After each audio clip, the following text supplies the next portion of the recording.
Support the channel on patreon.com/manlightfoot. Please! Philip!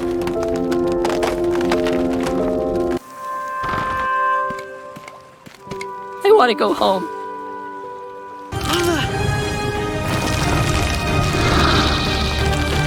Rain! We gotta stick together! I'm sorry. Not this time. But I can keep you safe. Well, things have certainly, shall we say, evolved since last time, huh? With the latest season wrapping up, the Owl House has gone through some major developments from my last video, a lot of which definitely made some of us say, "Damn, nigga!" Now you should definitely know who I'm referring to when I say some of us with this one. These new revelations actually further prove my point about this series, which, if you forgot, I'll kindly remind you of, but please actually go watch that one. My main point from that video was that the Owl House breaks the fantasy of what to expect from your average fantasy series or serialized cartoon. It's a series that makes a name for itself by going against the grain, be it through the tropes or even the characters like Hootie.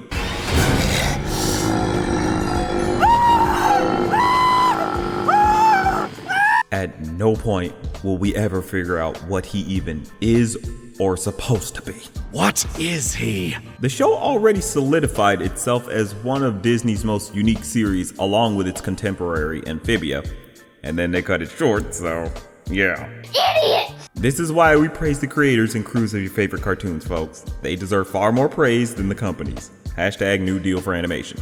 But anyway, it pushed beyond what you would expect from this show, either through challenging people's theories or challenging the characters' mental states.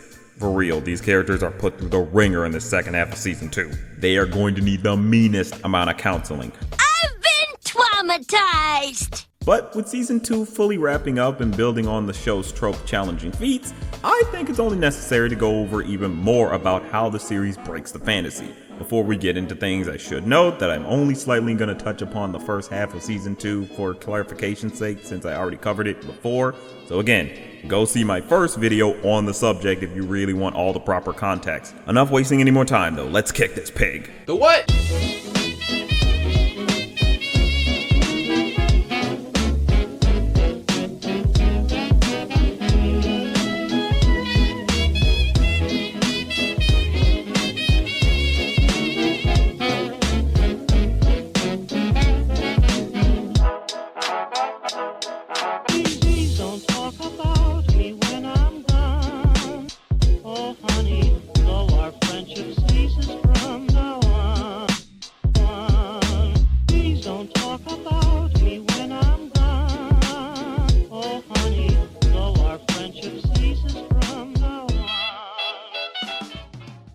None of this feels right.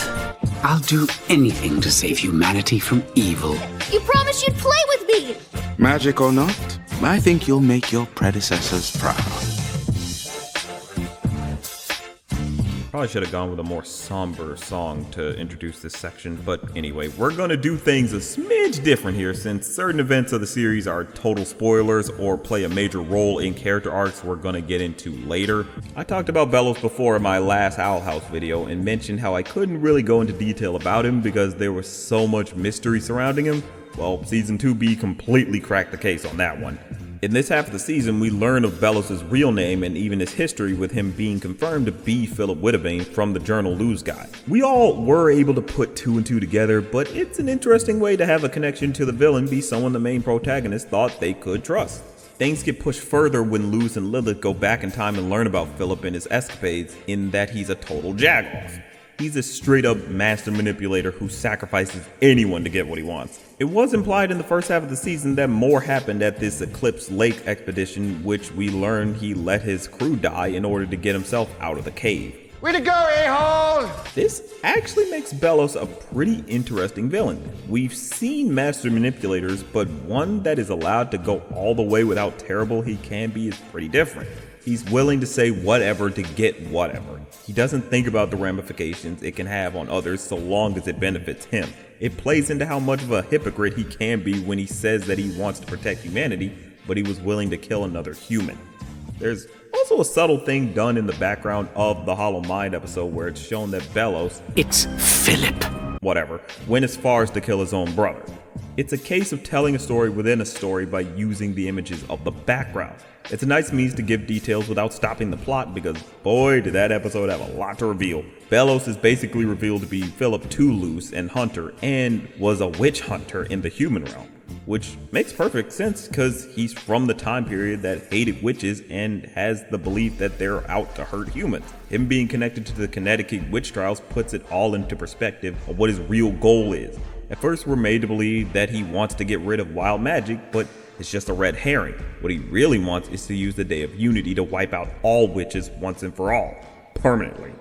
Doesn't once and for all sort of imply permanently?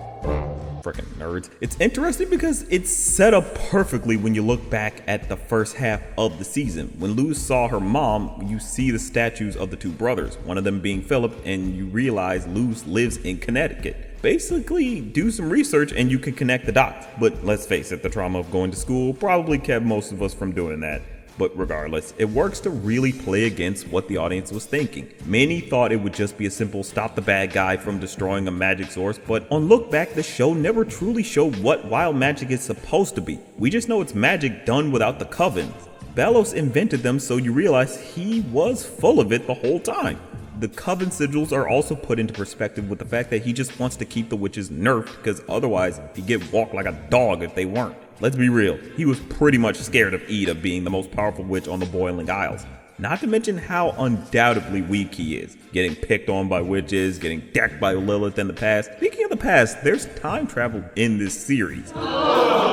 Now, I know time travel can be very difficult to get right in just about any piece of media, but the Owl House wouldn't be breaking the fantasy if it didn't approach this in a creative yet subverting way. They make it so it can only be done at a certain place at a certain time, and that place and time is random and always changing, so it can never be a solution to a problem because it would be too difficult to use in an emergency. It keeps the heroes on their toes so they can't have an easy way out, making the audience potentially anxious when things go south, because they very much go south. Belos pretty much screws with Luz by revealing himself as Philip and telling her how she helped him in finding the important artifact that goes to this person called the Collector. We even see that this curse is basically the talisman he consumes fighting to get out. It really pushes him in terms of how villainous he can be. His overly manipulative ways come from a time period when snake oil salesmen were out and about, so we see how he tricked a lot of the Boiling Isles in going along with his crazy schemes. Just a master manipulator with no regard for others. Definitely makes him stand as a very notable Disney villain. Granted, most people probably try not to count TV villains, but I'm willing to bet that they huff glue, so we'll ignore them. But what's interesting with Belos is his way of manipulating those around him. He goes as far as to use his manipulative nature against something that would be considered a god. The Collector is somebody that doesn't get fully introduced until this second half.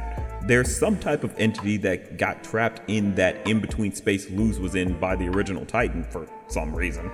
Mist, I remember someone throwing me off a bridge. I'm not angry though. Say, you wanna play tag?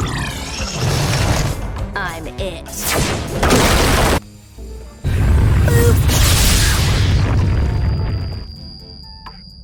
Yeah, they needed to be locked up. Can't have something like that just out and about coupled with the fact that they have the mindset of a child.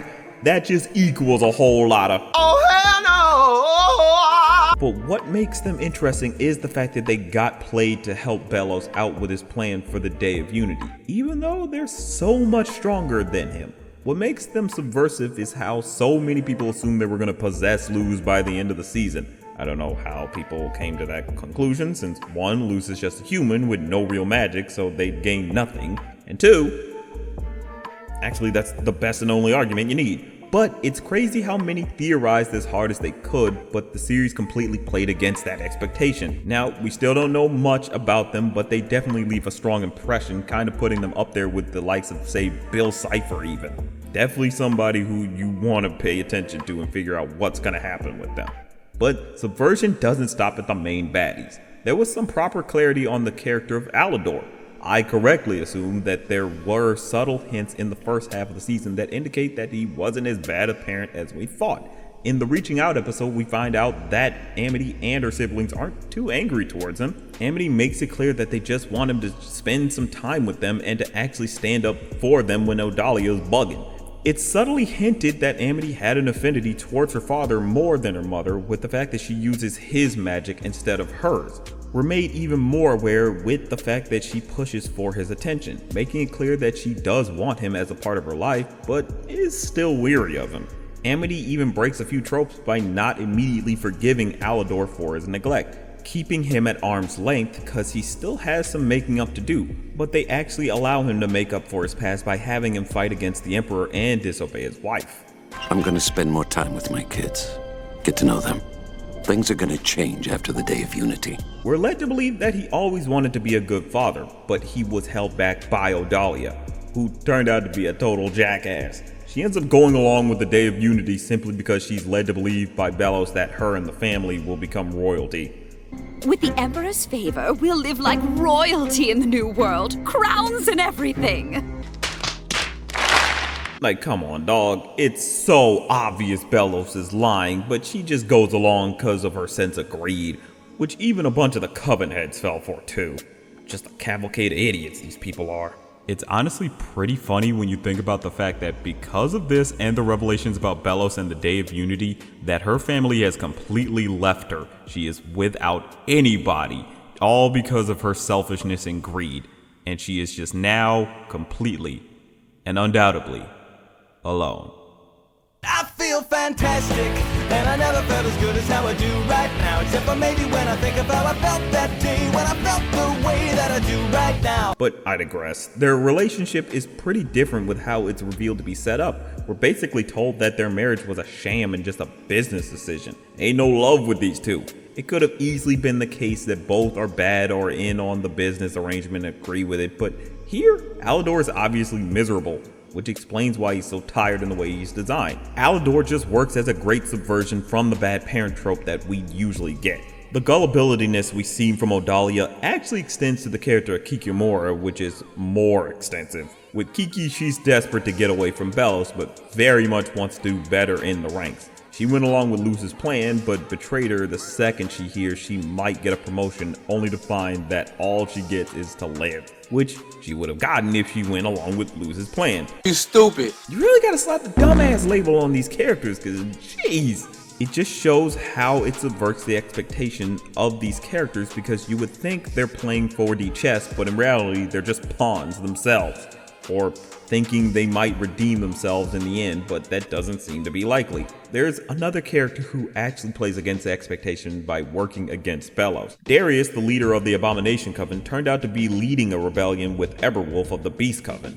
We actually thought that Darius and Eber were going to stop Rain and Eda, but they were actually going to recruit them into the rebellion. Actually, when Darius captured me, he was really protecting me. I thought I was the only one who found this Day of Unity junk suspicious. When I heard Rain was causing trouble, I had a feeling they'd know more. You would have been locked away if it weren't for me.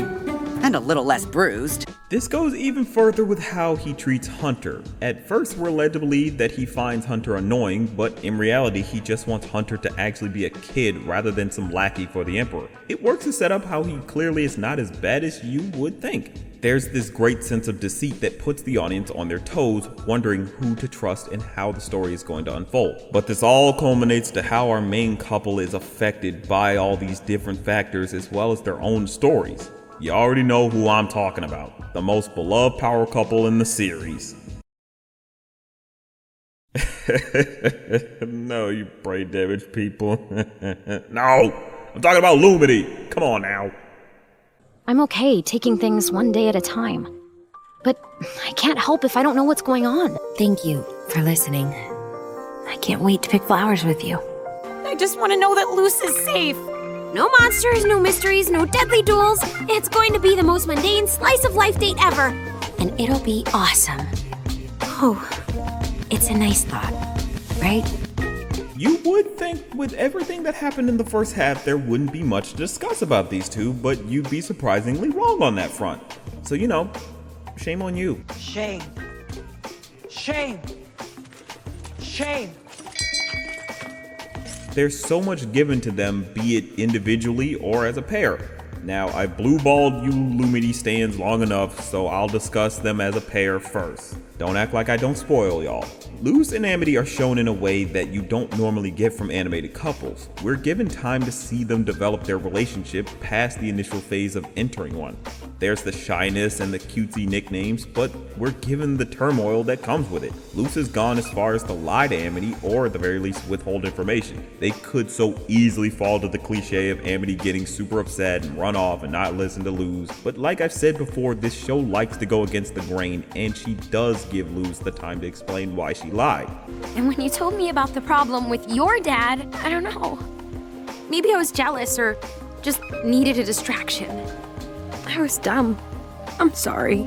Amity is understanding that this was something that really did affect Luz in a way she couldn't personally understand, but she does understand that her girlfriend is upset and needs comforting. There's 2 instances of this, but this is the strongest case, honestly. The big message with these two is the idea of communication among partners, trusting each other to come clean on something bothering them, rather than just hold it in and pretend it doesn't pain you. It's a good juxtaposition with Eda and Rain's relationship. With Rain and Eda was constantly hiding her curse and being untruthful about what's going on with her, shutting out those close to her. It's even bad on Rain's part by just them giving up entirely instead of trying to figure out what's going on with Eda. With Luz and Amity, they put trust in each other and give some space and actually work to make sure the relationship works. They don't just let the other suffer, but they respect each other's boundaries, showcasing the balancing act of having a relationship. We've seen it all too often with these teen stories where it's just a petty drama of one not being truthful or hiding away their problems. With Lumity, they break the mold and teach a good lesson that listening to your partner is vital. Crazy how 2 cartoon teenage girls can understand relationships better than most people. But the strengths of these two come from their individual traits. With Amity, we got more of her evolution as a better character. They could have easily left her with just dating Luz and being nice to her or her friends, but we actually have Amity pushing to be a better friend. When it comes to Willow, we saw her clearly be a pious jerk towards her at the beginning. Now, there was mostly just the one episode in season 1 where they got to reconcile, but this second half of season 2 gave some time for them to develop their rekindled friendship. Amity basically tries being overprotective of Willow when the school gets invaded by the Emperor's Coven. At first, we're led to believe it's Amity regressing, especially with a certain comment she makes at the beginning. I went by and checked out the owl house. It was crawling with Coven scouts. I was thinking of capturing one for information, but... It's okay, Willow. They're tough. Not everyone can stand up to them. Really, nigga? But then it's shown she just doesn't want to lose her friend again. It solidifies Amity's growth. We've seen redemption for characters before with it being involved with the main character, but here it's done among the supporting characters with proper time and dedication, which put a few people to shame, but we'll pop that zit when we get to it. It's a great way to maintain that even though they are on better terms, they still got some work to do, and that just emphasizes the point of bettering yourself for you and others. Beautiful. Now, Luz, on the other hand, goes through a lot, but has significant growth. She's a long way from the bright-eyed innocent kid at the beginning and a more traumatized ball of stress. Yes, this mama is ready for trauma. Give me your skin!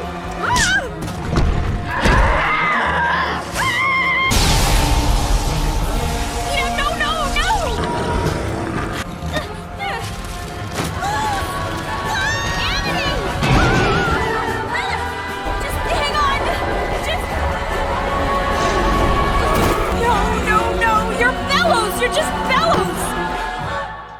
No, you ain't! Yeah, they step even more into the main character getting traumatized thing here. It's far different from those YA stories where the main character goes through the heavy stuff but isn't exactly fazed by it in the end. The one animated series where they have the main character affected is Steven Universe, and that was more at the end when Steven got older and he didn't know how to deal with his emotions. Here we see in real time how Luz is affected by all those traumatic experiences. It did become emphasized in her character when she went into Belos' mind. She's told that she helped him gain the means for his rise to power. Belos plays mental games with her by showing how he came to power, all while pretending to be the innocent side of himself. She finds out that everything was to kill every witch on the Isle. This whole experience makes Luz panic and fear that things aren't going to be okay. She's done being optimistic and silly. She's constantly trying to make sure her and her owl family can make it out of this ordeal okay. It makes you gain a sense of worry yourself. The free-spirited one is basically wearing their emotions on their sleeves and letting it be known they're scared as hell. Eda, can you hear me? I'll listen to you now. I'll do whatever you say. Just fight back, please! Eda! Damn! She's clearly not in the best state mentally because her fantasy is starting to break. He said it! It fully set in that this is far beyond what she comprehended would be a fun adventure. Even when she talks about finally taking Amity on a date, she expresses making it the most mundane ever, a telling sign that this world stopped being fun for her. She even hides the fact that she held Belos from her friends, fearing the reaction she might get. This then mixes in with her sense of heroism when she pulls out all the stops to end the Day of Unity, to trying to bargain with Belos, to tricking Belos and making him stop the Day of Unity, to trying to sacrifice herself to allow her friends to save themselves as the world around them is potentially destroyed. Everything comes to a head when King pushes Luz and her friends through the portal and it closes and they're back in the human realm. Hey, Mom. I'm back. Those tears and that smile are the perfect symbol of the type of character Luz is. Always hiding behind a facade, but deep down she's terrified and in pain. Her being home and seeing her mom with her friends should be the happiest moment for her, but it comes at the cost of so many people lost and her friends being trapped and away from their families. It even goes with how she remembers certain things that happened to her. When you come home, you'll stay with me, and you'll never go back to that place. Mom, it's not you. It never was. Please. Okay, Mom. I promise. When you come home, promise you'll stay here. I didn't mean to push you away. I swear things will be different. Mom, it's not you. It never was. Promise me, Luz. Please. Now, we'll only have the next season to confirm the full meaning, but for now it makes it clear that her mind is pretty scattered and very cloudy, which can affect her decision-making skills. We saw it earlier in the Reaching Out episode when she explained her family traditions. She's smiling, but she's weak in the knees and can't even walk at one point. It puts her in a completely different perspective as a character that is more in pain than you can imagine. It's so subtly done, but has the strongest impact with the last frame of the season, and you're left to wonder, how is she going to take in all of this next season with no knowledge of what happened to her Owl House family, or her friend's family even, or thinking of the fact that her actions led to this destruction of the Boiling Isles without her knowing. It really does goes to show how this series goes above and beyond what you'd expect, especially for a Disney series, which probably explains why they canceled it, but it does make you see why this series is different from your regular fantasy fodder. But it all doesn't stop at the main characters and extends to that of the supporting cast. Would you like to hear about them? Yeah! Oh, you're all actually invested this time. Damn, wish I had something prepared. Distraction for the mid-break.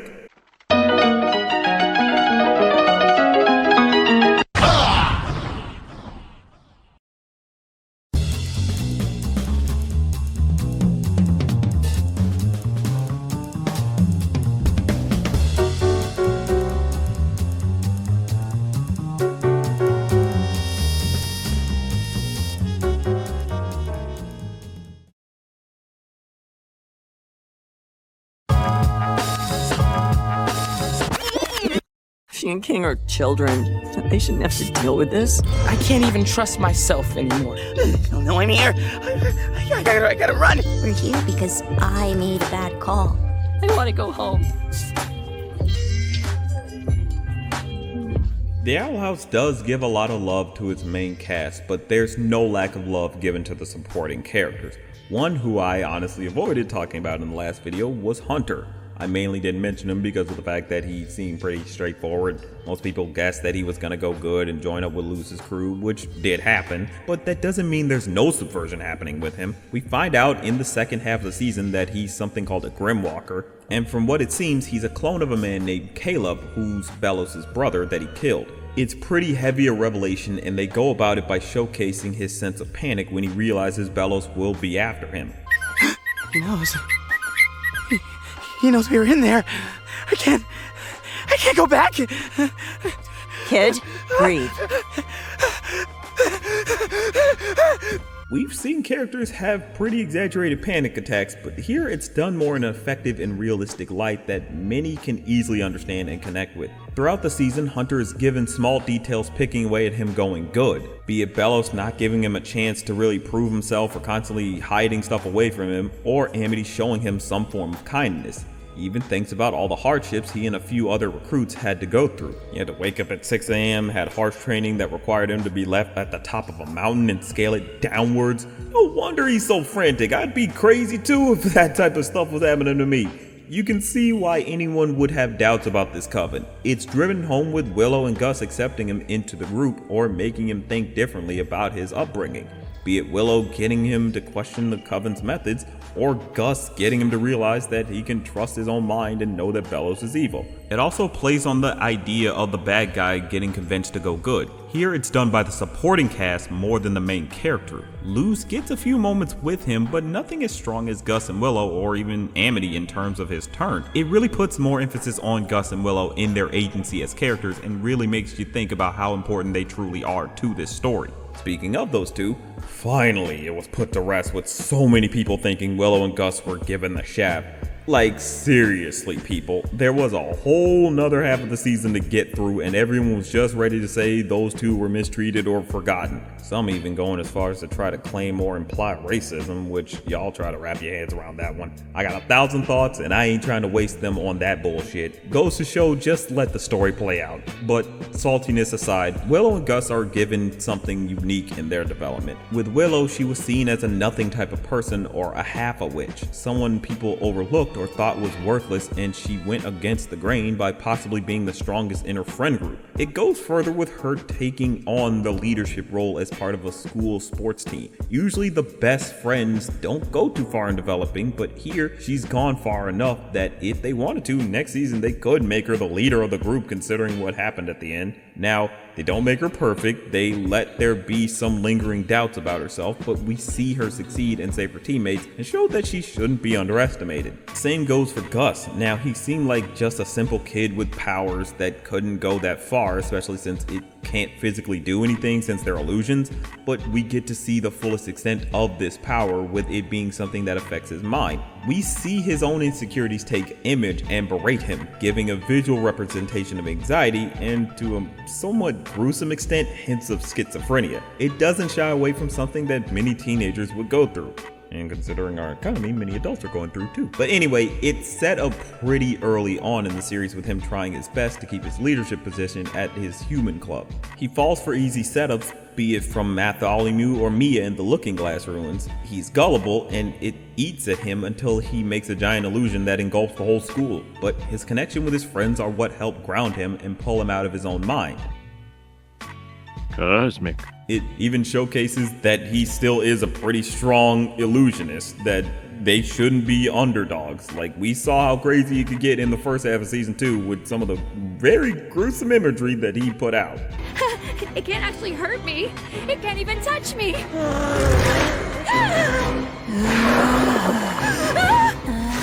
Cursed! I think I just myself. These two go beyond just being a comic relief or even just emotional support and hold their own as well-rounded characters. Now you're probably wondering if Eda or even Lilith are given anything subversive this half of the season.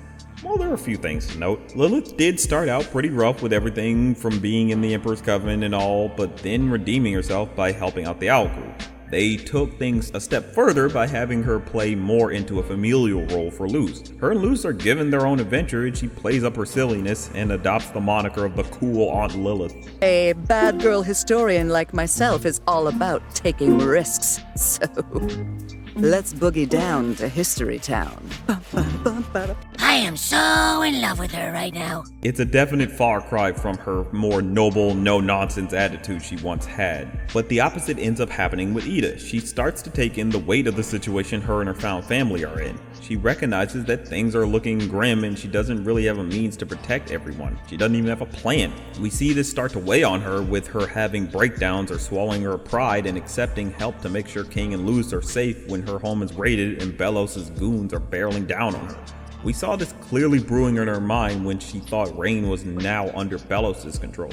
She's given some levity when she's told that Rain is on her side. It has the strongest clarity for her when she finally reconciles with her father, who she was ashamed of approaching because she gave him a permanent damage to his hand when she went into the Albies form, basically making it so he can no longer do his job of making palismans. It's a great scene between them that lets her know that nobody hates her for shutting them out because of her curse, and she needs to be honest about what's happening with her from now on, which we see when she finally reveals that she has no plan with Luz. Me and Lilith don't have magic, and we don't have allies. We're useless. We have you and King. So I wasn't going to do anything to make sure that you were safe. She's learned to accept her role as a mother figure and make hard decisions to keep her family safe. She's taking her role as a mentor to a higher level than what you would normally get. It all plays on to the found family and mentor trope and pushes it as far as it can go, with each character willing to make some form of sacrifice. But it all comes to fruition with the biggest sacrifice involving King. Boy, does he have a lot going on with him. From what I said in the last video, he breaks that mold of just being the silly sidekick to being a well-rounded character. But this second half took that and ran straight on with it. I should preface first that a certain theory I came up with in the last video and said I was wrong about, we could just pretend I didn't say anything because it turns out I was wrong about being wrong. What a twist! Yeah, so it turns out King is the son of the original Titan, which they spell out clearly, almost as if they're trying to mock me. We find this out when they finally follow up on the letter King received earlier in the season. We're led to think that he's finally found his real family, but it's all a lie and turns out to be the people who killed his family. Dude, this is pretty fucked up right here. The group turned out to worship the Collector, who King was hidden away from. They even wore the hides of King's people and killed the children as well. Why? A little trauma can build character for kids, people. This all has a strong effect on King to the point he reassesses himself and his wants and desires. He finds that even after getting what he always dreamed about, that it's not what he wants. He doesn't enjoy being treated as a god or put on some pedestal. In the beginning, that's all he ever wanted, but now he sees he's treated differently, especially with Lilith bugging, and doesn't want that. A good case of getting what you wanted, but not what you need. He's definitely a long way from that silly kid we got at the start of the series. More mature in his thinking, clearly a bit unsure of himself, but knows that hard choices are going to have to be made, which we see with him choosing to release the Collector to get them to stop the Day of Unity. All under the guise that he's just gonna play with them. It's a big decision that saves everyone, but puts Luz and her friends in a state of uncertainty, since he makes another difficult decision to push them through the portal to the human realm. Luz, I'm so happy I had you as a big sister.